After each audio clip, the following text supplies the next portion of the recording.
Hello students, আজি লৈছো 12 ফেব্ৰুৱাৰী দিনা হ'বলগীয়া এইচএছ ফাইনেল 2026 ৰ স্বদেশ অধ্যয়নৰ কুৱেশ্যন পেপাৰটোৰ most important 2 marks and 3 marks question এনসাৰবোৰ ইয়াৰ আগতে বন্ধুসকল আমি 1 মাৰ্ক এমসিকিউৰ ভিডিও এটা বনাইছিলো যদি তোমালোকে চোৱা নাই ডেসক্ৰিপচনত লিংক থাকিব তোমালোকে ভিডিওটো চাই লবা কিন্তু গুটে 1 মাৰ্কৰ জিওগ্ৰাফি পাৰ্টৰ এমসিকিউবোৰ কিন্তু তোমালোকক দি দিছিলো আজিৰ এই ভিডিওটোত আমি 2 নম্বৰীয়া আৰু 3 নম্বৰীয়া জিওগ্ৰাফি পাৰ্টটো 2 নম্বৰীয়া আৰু 3 নম্বৰীয়া মোষ্ট ইম্পৰ্টেন্ট যিবোৰ কুৱেশ্যন বাৰে বাৰে কিন্তু এইচএছ ফাইনেলত আহি থাকে আৰু এই বছৰৰ কাৰণে কিন্তু ভেৰি ভেৰি ইম্পৰ্টেন্ট গুটেখিনি আলোচনা কৰিম ইংলিশ এণ্ড এছামিজ দুইটা মিডিয়ামৰ কাৰণে আশা কৰো তোমালোকে ভিডিওটো সম্পূৰ্ণ চাবা যদি প্ৰথমবাৰ চেনেললৈ ভিজিট কৰিছা তেতিয়াহলে চেনেলটো সাবস্ক্ৰাইব কৰি বেল আইকনটো প্ৰেছ কৰি অল কৰি ৰাখিবা তোমালোকে চাব পাৰা ফাৰ্স্ট কুৱেশ্যন 1 টো কি কৈছে write the name of two hill district of Assam ইয়াৰ আগত আমি এমসিকিউ ভিডিওটো কৈছিলো অসমৰ দুটা পাৰ্বত্য জিলাৰ নাম লিখা একেবাৰে সহজ কাৰ্বি আংলং এণ্ড ডিমা হাছাও মনত ৰাখিবা তোমালোকে এমসিকিউটো আহিব পাৰে তোমালোকৰ নাইবা 2 নম্বৰীয়াটো লিখিবা আৰু এই কুৱেশ্যনটো তোমালোকৰ 2 নম্বৰ থাকিব ওকে কাৰ্বি আংলং এণ্ড ডিমা হাছাও দুটা পাহাৰীয়া বা পাৰ্বত্য জিলা ওকে নেক্সট কুৱেশ্যন নম্বৰ 2 টো চোৱা write two major physiographic division of Assam অসমৰ দুটা প্ৰধান ভূ আকৃতিক অঞ্চলৰ নাম লিখা একেবাৰে সহজ দুটা ভূ আকৃতিক অঞ্চল তোমালোকে সৰুৰে পৰা শুনি পাই আহিছা বৰাক ভেলী এণ্ড ব্ৰহ্মপুত্ৰ ভেলী হয় না ব্ৰহ্মপুত্ৰ উপত্যকা আৰু বৰাক উপত্যকা এই দুটাই হৈছে অসমৰ মেজৰ দুটা ফিজিওগ্ৰাফিক ডিভিজন ওকে ক্লিয়াৰ একেবাৰে সহজ কুৱেশ্যন কিন্তু ভেৰি ইম্পৰ্টেন্ট 2 মাৰ্কছৰ কাৰণে নেক্সট কুৱেশ্যন লাগবাহু কুৱেশ্যন নম্বৰ 3 টো চোৱা mention two causes of water pollution একেবাৰে সহজ পানী প্ৰদূষণৰ দুটা কাৰণ উল্লেখ কৰা পানী কিয় প্ৰদূষণ হয় তাৰ দুটা কাৰণ কি কাৰণত পানী প্ৰদূষণ হয় দুটা কাৰণ লিখিব দিছে কনফিউজন নহবা বহুতে পানী যদি এই কুৱেশ্যনটোত কি লহে পানীৰ পৰা কি বেমাৰ হয় হেবোৰ লিখি আহে কনফিউজন নহবা পানী প্ৰদূষণৰ দুটা কাৰণ কি কাৰণত পানী প্ৰদূষণ হয় তো এনসাৰটো চোৱা প্ৰথমে ইংলিছৰ কাৰণে two major causes of water pollution are discharge of industrial waste into river and water bodies অসমীয়াৰ কাৰণে হ'ব উদ্যোগসমূহৰ যি বৰ্জিত পদাৰ্থবোৰ আছে নদী আৰু জলাশয়ত পেলোৱাৰ বাবে হয় ওকে অকমান কিবা কিবি সেন্টেন্সবোৰ ভুল হ'ব পাৰে তোমালোকে জাস্ট মনত ৰাখি যাবা তাৰ পিছত নেক্সট হৈছে excessive use of chemical fertilizers and pesticide কৃষি ক্ষেত্ৰতো ৰাসায়নিক সাৰ আৰু কীটনাশক অধিক ব্যৱহাৰ এইবোৰ কৰিলে আমাৰ কি হয় পানী প্ৰদূষণ হয় ওয়াটাৰ পলিউশন হয় okay next question লাগবাহু question number 4 to soa write a note on red soil of assam very very important red soil of assam অসমৰ ৰঙা মাটিৰ ওপৰত এটি টুকা লিখা এই কুৱেশ্যনটো কিন্তু very very important soa english mediumৰ কাৰণে soa red soil is mainly founded in the hilly region of assam kot poa jay basically hilly region bo especially in karbi anglong and dima hasao district the red color of the soil is due to the presence of iron oxide this soil is generally less fertile but crop like tea pulse and millets can be grown with proper manuring okay তো অসমীয়াৰ কাৰণে সোৱা অসমৰ ৰঙা মাটি মূল পাহাৰীয়া অঞ্চলসমূহত always found in hilly regions পাহাৰীয়া অঞ্চলত বিশেষকৈ কোত কাৰ্বি আংলং এণ্ড ডিমা হাছাও জিলাত পোৱা যায় আৰু লো অক্সাইড নহয় এইটো অসমীয়াত লিখাৰ কাৰণে অকমান প্ৰবলেম হৈ গৈছে এই আইৰন অক্সাইডৰ কাৰণ উপস্থিতি থাকে কাৰণে এই মাটিটোৰ ৰং ৰঙা ওকে আইৰন অক্সাইডৰ কাৰণে তাৰ ৰংটো কি হয় ৰঙা হয় তাৰ পিছত সোৱা এই মাটি সাধাৰণতে কম উৰ্বৰতা হলেও উপযুক্ত সাৰ প্ৰয়োগ কৰিলে বা ডালি বা শস্য এইবোৰ বস্তু কি কৰা হ'ব বেছিকে আমাৰ কি কৰা হ'ব গ্ৰো কৰা হ'ব আমি গ্ৰো কৰিব পাৰিম ওকে বুজি পাইছা নেক্সট কুৱেশ্যন লাগবাহু question number 5 to soa the border of which two foreign countries attached to the border of assam simple কথা কোন দুখন বিদেশী ৰাষ্ট্ৰৰ পৰিসীমা অসম ৰাজ্যৰ পৰিসীমাৰ লগত সংলগ্ন অসমৰ লগত বৰ্ডাৰ শেয়াৰ কৰে দুখন ইন্টাৰনেশনাল কান্ট্ৰি দুটা ফৰেন কান্ট্ৰিৰ নাম লিখিব একেবাৰে সহজ ভুটান এণ্ড বাংলাদেশ তোমালোকে যদি অসমৰ মেপটো চোৱা তাতে তোমালোকে দেখা পাবা অসমে ভুটান আৰু বাংলাদেশৰ লগত নিজৰ বাউণ্ডাৰী নিজৰ যি বৰ্ডাৰ আছে সেই বৰ্ডাৰ শেয়াৰ কৰে আৰু ভুটান আৰু বাংলাদেশ কি হয় দুটা বিদেশী ৰাষ্ট্ৰ হয় ওকে ক্লিয়াৰ একেবাৰে সহজ নেক্সট কুৱেশ্যন লাগবাহু question number 6 to soa write the name of three hill district of assam এতিয়া শুনা তোমালোকক ইয়াৰ আগতে তোমালোকে এমসিকিউটো এটা পাইছিলা কাৰ্বি আংলঙৰ কথা পাইছিলা ইয়াৰ প্ৰথম কুৱেশ্যনটো তোমালোকে দুটা পাহাৰীয়া ডিস্ট্ৰিক্টৰ নাম লিখিব দিছিল কিন্তু কেতিয়াবা কিন্তু 3 নম্বৰ কুৱেশ্যনত তোমালোকৰ ডাইৰেক্ট তিনিটা পাহাৰীয়া ডিস্ট্ৰিক্টৰ নাম লিখিব আহে কৈছে যে অসমৰ তিনিখন পাহাৰীয়া ডিস্ট্ৰিক্টৰ নাম লিখা তেতিয়া কি হ'ব চাবা তেতিয়া হ'ব কাৰ্বি আংলং ৱেষ্ট কাৰ্বি আংলং ডিমা হাছাও মনত ৰাখিবা ৱেষ্ট কাৰ্বি আংলঙো এটা জিলা হয় হয়নে কাৰ্বি আংলং দুটা আছে এটা হৈছে ইষ্ট কাৰ্বি আংলং এটা হৈছে ৱেষ্ট কাৰ্বি আংলং ওকে আৰু ডিমা হাছাও আৰু কাৰ্বি আংলং এই তিনটা হৈছে কি পাহাৰীয়া ৰাজ্য পাহাৰীয়া জিলা ৰাজ্য নহয় জিলা তো কাৰ্বি আংলং পশ্চিম কাৰ্বি আংলং আৰু ডিমা হাছাও নেক্সট কুৱেশ্যন লাগবাহু কুৱেশ্যন নম্বৰ 7 to চোৱা name the district of Assam having the highest and lowest population density okay ইয়াৰ আগত ভিডিঅ'টো মই পপুলেশ্যন ডেন্সিটিৰ কথা কৈছোঁ তোমালোকক বাৰে বাৰে কৈ দিছোঁ যদি তোমালোকৰ পপুলেশ্যন ডেন্সিটিৰ ওপৰত প্ৰশ্ন আহে অসমীয়াতে প্ৰশ্নটো চাই লওঁ অসমৰ আটাইতকৈ বেছি আৰু আটাইতকৈ কম জনসংখ্যা থকা জিলা দুখনৰ নাম লিখা জনসংখ্যা থকা বুলি দি দিয়াতে কিন্তু পপুলেশ্যন ডেন্সিটি মানে এই এটা জিলা যিমানখিনি আছে সেই জিলাটোৰ তাৰ হেৰি আছে আমাৰ কিমান ল্যান্ড এৰিয়া আছে হয়নে কিমানখিনি বহল হয় তাৰ এটা এৰিয়া আছে স্কোয়াৰত আমি ওলাও পাৰ স্কোয়াৰ কিলোমিটাৰ আৰু তাৰ কিমান পপুলেশ্যন আছে সেই দুটাক যদি আমি ডিভাইড কৰিম হয়নে ডিভাইড কৰিলে আমি কি পপুলেশ্যন ডেন্সিটিটো পাওঁ তো ইয়াৰ উত্তৰটো চোৱা the district of Assam having the highest population density is Kamrup metropolitan okay কোনখন জিলা আটাইতকৈ কামৰূপ মেট্ৰপলিটিয়ান ডিষ্ট্ৰিক্টত আটাইতকৈ বেছি পপুলেশ্যন ডেন্সিটি আটাইতকৈ মানে ডেন্স হৈ থাকে বহুত ভিৰ ভাৰ হয় বুজি পাইছা and the district having the lowest population density is Dima Hasao আৰু আটাইতকৈ কম কোড ডিমা হাছাও মনত ৰাখিবা আটাইতকৈ বেছি কোনখন জিলাত সেইখন হৈছে কামৰূপ মেট্ৰ কিন্তু আটাইতকৈ কম কোনখন জিলা সেইটো হৈছে ডিমা হাছাও ওকে অসমীয়াৰ কাৰণে তোমালোকে চাই ল'ব পাৰা নেক্সট কুৱেশ্যন লাগবাহু আমি কুৱেশ্যন নম্বৰ 8 to চোৱা give two reasons of high population growth in Assam অসমৰ জনসংখ্যা বেছিকৈ বৃদ্ধি হোৱাৰ দুটা কাৰণ লিখা এই প্ৰশ্নটো কিন্তু ভেৰি ভেৰি ইম্পৰ্টেণ্ট এই প্ৰশ্নটো কিন্তু বহুবাৰ এইচএছ ফাইনেলত আহিছে আৰু এই বছৰ কাৰণে তোমালোকৰ কাৰণে কিন্তু ভেৰি ভেৰি ইম্পৰ্টেণ্ট দুটা কাৰণ লিখিব দিছে কিয় পপুলেশ্যন গ্ৰোথ মানে জনসংখ্যা বৃদ্ধি হাৰ বেছি ইয়াৰ প্ৰথম কাৰণটো হৈছে হাই বাৰ্থ ৰেট অধিক মাত্ৰাত কি হৈছে জন্মৰ হাৰ বাঢ়ি গৈ আছে ওকে জন্মৰ হাৰ বৃদ্ধি এইটো এটা প্ৰধান কাৰণ দুই নম্বৰ কাৰণটো হৈছে কন্টিনিউয়াছ in migration from neighboring region and countries ওচৰ চুবুৰীয়া যিমানবোৰ ৰিজনবোৰ আছে ঠাইবোৰ আছে আৰু দেশবোৰ আছে তাৰ পৰা কিন্তু মাইগ্ৰেশ্যন হৈ আছে এইটো আন এটা কাৰণ যাৰ কাৰণে অসমৰ জনসংখ্যা বৃদ্ধি পাই আছে দিনে দিনে ওকে চুবুৰীয়া অঞ্চল আৰু বিদেশী ৰাষ্ট্ৰৰ পৰা অব্যাহত প্ৰব্ৰজন এই দুটা হৈছে কাৰণ জন্মহাৰ বৃদ্ধি আৰু চুবুৰীয়া অঞ্চল আৰু বিদেশী ৰাষ্ট্ৰৰ পৰা প্ৰব্ৰজনৰ কাৰণে কি হৈ আছে অসমৰ জনসংখ্যা বৃদ্ধি পাই আছে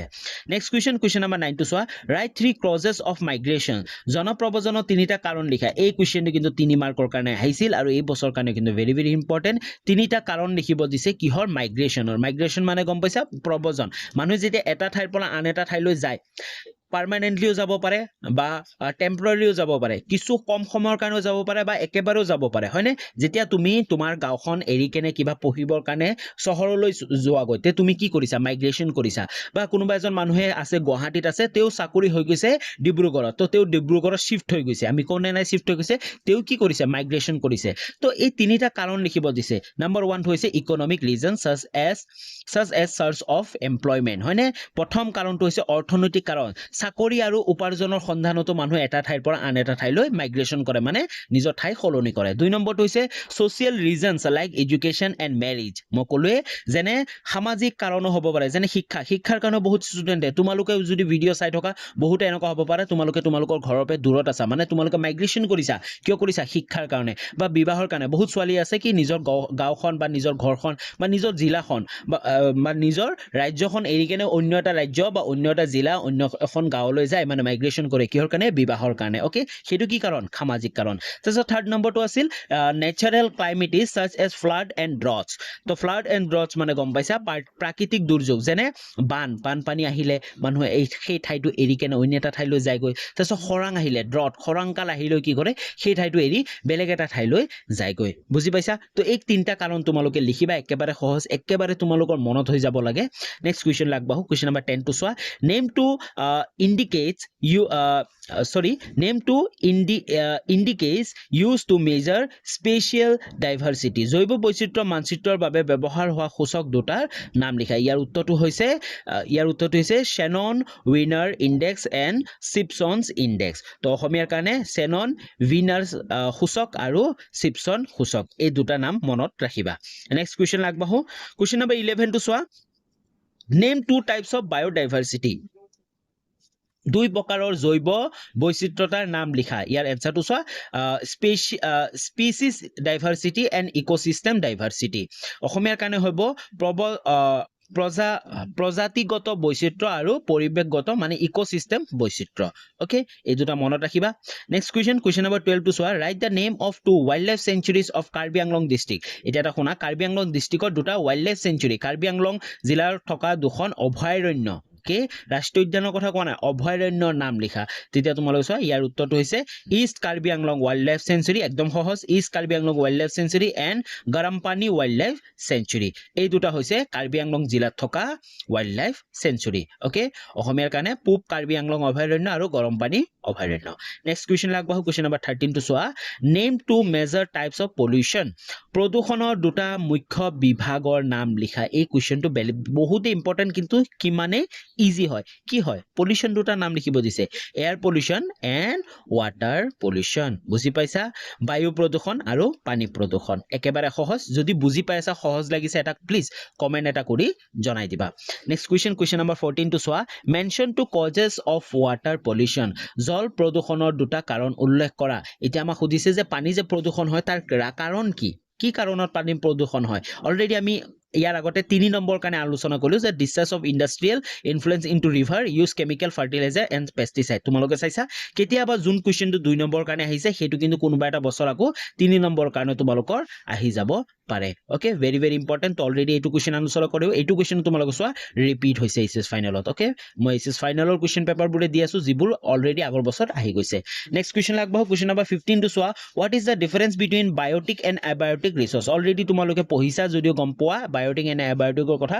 জৈৱিক আৰু অজৈৱিক সম্পদৰ পাৰ্থক্য লিখা একেবাৰে সহজ তোমালোকৰ অলৰেডি সৰু ক্লাছতে তোমালোকে পাই আহিছিলা biotic resource are obtain from living organism such as plant animal and forest তো বায়োটিক ৰিচোৰ্স কোনবিলাক যিবিলাক হৈছে লিভিং যেনে প্লান্টছ হ'ব পাৰে এনিমেলছ হ'ব পাৰে এণ্ড ফৰেষ্ট হ'ব পাৰে এইবোৰ কি হৈছে বায়োটিক ৰিচোৰ্স ওকে নেক্সট হৈছে abiotic resource are obtain from non living components যিবোৰ নন লিভিং কম্পনেন্টছ হয় লাইক লেণ্ড হ'ব পাৰে ৱাটাৰ হ'ব পাৰে মিনাৰেলছ হ'ব পাৰে এণ্ড এয়াৰ এইবিলাক কি হয় নন লিভিং ওকে অসমীয়াৰ কাৰণে তোমালোকে চোৱা জৈৱিক সম্পদ জীৱিত বস্তুৰ পৰা পোৱা যায় যেনে উদ্ভিদ প্ৰাণী আৰু বন আৰু অজৈৱিক সম্পদ অজীৱিত উৎপাদনৰ পৰা পোৱা যায় যেনে ভূমি পানী খনিজ আৰু বায়ু ওকে তো এই প্ৰশ্নটো একেবাৰে সহজ তোমালোকে অলৰেডি বহুবাৰ পঢ়িছা এইটো অলৰেডি তোমালোকে জানা ওকে খালি তোমালোকে জাস্ট লিখি আহিবা নেক্সট কুৱেশ্যন নম্বৰ 16 টো চোৱা write the name of 3 wild life sanctuaries of Assam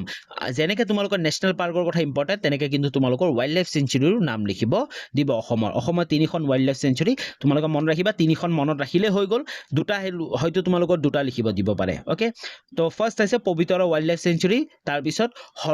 হলংগাপাৰ gibbon wild life century যাক আমি গিবন অভয়াৰণ্য বুলি কওঁ তাৰ পিছত চাক্ৰাশিলা ৱাইল্ড লাইফ চেঞ্চুৰী তো এই তিনটা নাম তোমালোকে মনত ৰাখি যোৱা অসমীয়াৰ কাৰণে পবিতৰা অভয়াৰণ্য তাৰপিছত হলংগাপাৰ গিবন অভয়াৰণ্য তাৰপিছত চক্ৰশিলা অভয়াৰণ্য এই তিনটা নাম তোমালোকে মনত ৰাখি যোৱা যদি আহে তোমালোকৰ তিনটাই আহিব লিখিব আৰু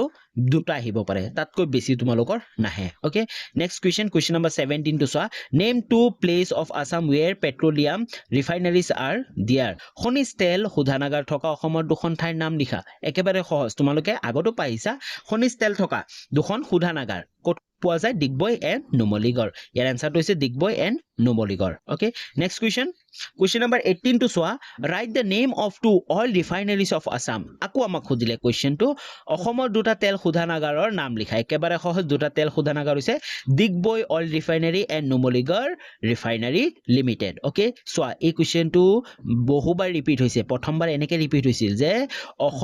name two place of Assam where petroleum refineries are there petroleum refinery য'ত আছে ঠাইটোৰ নাম লিখিব দিছিল তো ডিগবৈ আৰু নুমলীগড় কিন্তু নেক্সট তাৰ পিছৰ বছৰে আমাক কি দিছিল যে write the name of two oil refineries of Assam অসমত থকা দুটা অইল ৰিফাইনাৰিজৰ নাম লিখা তেতিয়া আমি লিখিব লাগিব ডিব্ৰুগড় অইল ৰিফাইনাৰী এতিয়া আমি জাগাৰ নামটো কোৱা নাই আমি অইল ৰিফাইনাৰীটোৰ নাম কৈ আছো Dibrugarh oil refinery and Numaligarh refinery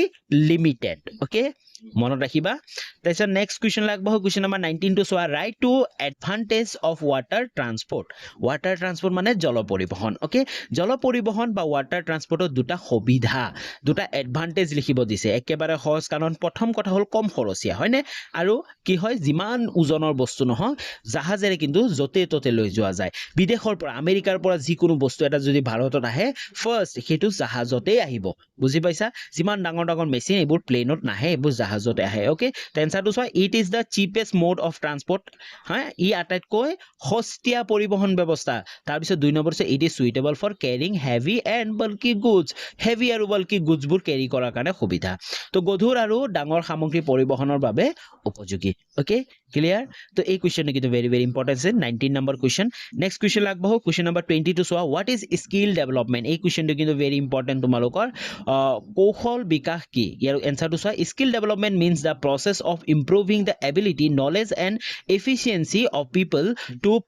perform job effectively তো স্কিল ডেভেলপমেন্ট কি হয় বা কৌশল বিকাশ বুলিলে কি বুজা মানুহৰ দক্ষতা মানুহৰ কিমান এবিলিটি আছে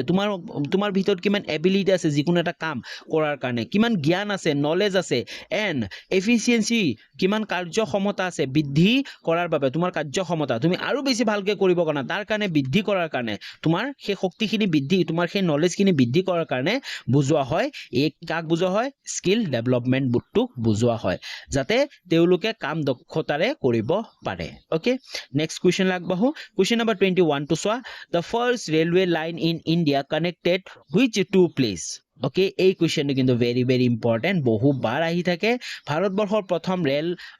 ৰেল পথে কোন দুখন ঠাই সংযোগ কৰিছিল এই কোৱেশ্চনটো সোৱা ইয়াৰ উত্তৰটো হৈছে মুম্বাই কানেক্টেড মুম্বাই এণ্ড থানে মনত ৰাখিবা ভাৰতবৰ্ষৰ সবচে প্ৰথম ৰেল চলিছিল মুম্বাই আৰু থানেলৈ ওকে ভাৰতৰ প্ৰথম ৰেল পথে মুম্বাই আৰু থানে সংযোগ কৰিছিল ভেৰি ওকে বুজি পাইছা Next question লাগবহো question number 22 to soa mention to place of Karbi Anglong district possessing limestone Karbi Anglong জিলাৰ চুনশিল উপলব্ধ হোৱা দুখন ঠাই নাম লিখা কোন ঠাই দুটা চুনশিল পোৱা যায় ভেৰি ভেৰি ইম্পৰ্টেন্ট তোমালোক মনত ৰাখিবা সেইকিটা হৈছে বোকাজান এণ্ড লাংফেৰ ওকে নামটো কিটা চাই লবা বোকাজান এণ্ড লাংফেৰ মনত ৰাখিবা এই দুটা ঠাই ওৰ হয় কাৰ্বি আংলঙৰ হয় য'ত লাইমষ্টন মানে চুনশিল পোৱা যায় clear Next question লাগবহো question number 23 to soa mention three problem faced by the workers of Bell and the brass metal industry in Assam অসমত কাহ আৰু পিতল ওকে কাহ আৰু পিতল শিল্প উদ্যোগৰ কৰ্মীসকলে সন্মুখিত হোৱা তিনিটা সমস্যাৰ নাম লিখা তো এনেকুৱা কোৱেশ্চন তোমালোকৰ সমস্যা কথাও লিখা আহিব তো কি কি সমস্যা আছে হেকিটা সোৱা লেক অফ মডাৰ্ন টেকনলজি অসমৰ যি কাহ শিল্প আছে তাত কিন্তু মডাৰ্ন টেকনলজি এতিয়ালৈ আহি পোৱা নাই শৰ্টেজ অফ ৰ মেটেৰিয়েল যি ৰ মেটেৰিয়েলছ কাহ পিতলৰ কাম কৰাৰ কাৰণে যিখিনি ৰ বস্তু লাগিব সেইখিনিৰ অভাৱ হৈ আছে লো ৱেজ এণ্ড পোৰ ৱৰ্কিং কণ্ডিশ্যন আৰু তেওঁলোকৰ যি ৱৰ্কিং কাম কৰা কণ্ডিশ্যনবোৰ আছে সেইবোৰ বহুত কি হয় পোৰ বহুত পিছপৰা হয় ওকে তাৰপিছত চোৱা অসমীয়াৰ কাৰণে আধুনিক উপযুক্ত প্ৰযুক্তিৰ অভাৱ তাৰপিছত কাঁচামাল নহয় কেঁচা মালৰ সংকট তাৰ পিছত কম মজুৰি আৰু দুৰ্বল কৰ্ম পৰিবেশ একেবাৰে দুৰ্বল কৰ্ম পৰিবেশ আৰু তেওঁলোকৰ মজুৰি মানে যিমান কাম কৰি পইচা পাব লাগে সিমানখিনি নাপায় ওকে নেক্সট কোৱেশ্চন লাগবহো question number 24 two so very very important এই কোৱেশ্চনটো give the name of two popular cylindrical projection দুটা জনপ্ৰিয় বেলন আকৃতিৰ অভিক্ষেপণৰ নাম লিখা ভেৰি ভেৰি ইম্পৰ্টেন্ট এইটো আমাৰ প্ৰজেক্ট মেপ প্ৰজেকশ্যনৰ পৰা দিছে তো কি হৈছে প্ৰথমটো হৈছে মাৰ্কেটৰ প্ৰজেকশ্যন তাৰ পিছত ইকুৱেল এৰিয়া সিলিন্ড্ৰিকেল প্ৰজেকশ্যন অসমীয়াটো তোমালোকে তাকে লিখিব মাৰ্কেটৰ অভিক্ষেপণ আৰু সমান ক্ষেত্ৰফল বেলন আকৃতিৰ অভিক্ষেপণ ওকে এই দুটা হৈছে এনসাৰ মনত ৰাখিবা নেক্সট কোৱেশ্চন টু সোৱা 25 নম্বৰ কোৱেশ্চনটো এই কোৱেশ্চনটো ভেৰি ভেৰি ইম্পৰ্টেন্ট তোমালোকৰ কাৰণে এই কোৱেশ্চনটো কিন্তু নাম মনত ৰাখিবা what are the different type of scale কি হয় আৰু স্কেলৰ কেইটা টাইপছ আছে এইকেইটা তোমালোকে জানি যাবা মাপনিৰ বিভিন্ন প্ৰকাৰবোৰ কি কি ইয়াৰ এনসাৰটো হৈছে statement scale graphical scale and representative fraction যাক আমি RF বুলি কওঁ ওকে অসমীয়াৰ কাৰণে চোৱা উক্তি মাপনি ৰৈখিক মানে গ্ৰাফিকেল মাপনি আৰু নিৰূপক ভগ্নাংশ যাক আমি RF বুলি কওঁ ওকে এই কোৱেশ্চনটো very important next question number 26 two so এই কোৱেশ্চনটো very important what is surveying এই কোৱেশ্চনটো বহুবাৰ আহে প্ৰত্যেক বছৰে অহা দেখা যায় সাৰ্ভেইং জৰীপ কি surveying is the science and art of measuring distance angles and height on the earth surface to prepare maps and plans তো মেপ আৰু প্লেন যদি আমি বনাবৰ কাৰণে আমাক কি লাগিব সাৰ্ভেইং লাগিব আৰু সাৰ্ভেইঙত আমি কি কৰোঁ সাৰ্ভেইং এটা কি হয় সায়েন্স হয় আৰ্ট হয় কি হয় কিহৰ আৰ্ট হয় মেজাৰিং ডিষ্টেন্স আমি ডিষ্টেন্স জুখিবৰ কাৰণে কিমান এংগেল আছে কিমান হাইট আছে ওকে সেইবোৰ জুখিবৰ কাৰণে আমি সাৰ্ভে কৰিব লাগে তো জৰীপ বুলিলে পৃথিৱীৰ পৃষ্ঠত দূৰত্ব কোণ আৰু উচ্চতা মাপনি মানচিত্ৰ বা নক্সা প্ৰস্তুত কৰাৰ বিজ্ঞান আৰু কলাকে বুজোৱা হয় ওকে স্ক্ৰিনশ্বট লৈ এইটো মনত ৰাখিব লাগিব তোমালোকে মনত ৰাখি যাবা সাৰ্ভেইঙৰ ওপৰত কিন্তু তোমালোক প্ৰশ্ন আহিব 1 নম্বৰীয়া 2 নম্বৰীয়া নাহিলেও তোমালোকে দীঘলীয়া প্ৰশ্নত কিন্তু সাৰ্ভেইং জৰীপৰ কথা তোমালোকে পাবাই ওকে তো আজিলৈ ইমানখিনি আছিল সৰি নেক্সট কুৱেশ্যন 27 নম্বৰ কুৱেশ্যনটো আছে তো সেম আকু কুৱেশ্যনটো এই কুৱেশ্যনটো ৰিপিট হৈছে যে mention two basic type of projection used to draw the maps তো ইয়াৰ এনসাৰটো হৈছে অসমীয়া চোৱা মানচিত্ৰ অংকন কৰিবলৈ ব্যৱহাৰ কৰা দুটা মুখ্য অভিক্ষেপণৰ নাম লিখা সেইটো হৈছে সিলিন্ড্ৰিকেল প্ৰজেকশ্যন এণ্ড কনিকেল প্ৰজেকশ্যন ওকে বেলন আকৃতিৰ অভিক্ষেপণ আৰু শংকু আকৃতিৰ অভিক্ষেপণ তোমালোকে যদি চেপ্টাৰটো পঢ়িছা তেতিয়া তোমালোকে সিলিন্ড্ৰিকেল প্ৰজেকশ্যন আৰু তোমালোকে কনিকেল প্ৰজেকশ্যনৰ কথা তোমালোকে পাইছাই চাগে ওকে কনিকেল প্ৰজেকশ্যন এণ্ড সিলিন্ড্ৰিকেল প্ৰজেকশ্যনৰ কথা ক্লিয়াৰ নেক্সট কুৱেশ্যনটো চোৱা 28 নম্বৰ কুৱেশ্যনটো এই কুৱেশ্যনটো এনসাৰ লিখা নাই কাৰণ তোমালোকক কৈ দিছো চোৱা mention the 3 types of map scale map scale types of স্কেলৰ কথা কিন্তু তোমালোকৰ বাৰে বাৰে আহি থাকে অলৰেডি আলোচনা কৰিলো তো ইমানখিনি আছিল জিওগ্ৰাফিৰ মোষ্ট ইম্পৰ্টেন্ট 2 নম্বৰ আৰু 3 নম্বৰ কুৱেশ্যন এনসাৰবোৰ যিকেইটা কিন্তু তোমালোকৰ অহাকালিলৈ মানে তোমালোকৰ 12 ফেব্ৰুৱাৰীৰ দিনা তোমালোক কুৱেশ্যন পেপাৰত পাবাই ভেৰি ভেৰি ইম্পৰ্টেন্ট তোমালোকে ধুনীয়াকৈ চাই যোৱা তোমালোকৰ যিসকলৰ পৰীক্ষা আছে সকলোলৈ বেষ্ট অফ লাক থাকিল ইয়াৰ আগতে আমি এটা এমসিকিউ জিওগ্ৰাফি পাৰ্টৰ এমসিকিউ এটা ভিডিঅ' বনাইছিলো যদি তোমালোকে ভিডিঅ'টো চোৱা নাই ডেসক্ৰিপচনৰ লিংক আছে তোমালোকে ভিডিঅ'টো চাই ল'বা আৰু চেনেলটো সাবস্ক্ৰাইব কৰিব নাপাহৰিবা তো পুনৰ লগ পাম নতুন এক্সামবোৰ লৈ নেক্সট এক্সামবোৰলৈ তেতিয়ালৈ বাই বাই